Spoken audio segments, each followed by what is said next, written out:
Hi மக்களே, எல்லோரும் எப்படி இருக்கீங்க? இன்றைக்கி இது எங்கள் ஊர் கிளைமேட். ஒரு பக்கம் வெயில் அடிக்கி, ஒரு பக்கம் மழை அடிக்கி. செம்மையாக இருக்குல்ல? என்ன ஒரு கண்ணுக்கு குளிர்ச்சியான ஒரு காட்சி.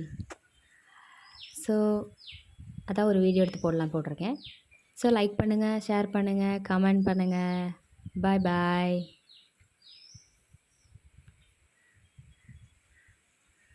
நீங்களும் இந்த வீடியோ பார்த்து என்ஜாய் பண்ணுங்கள்.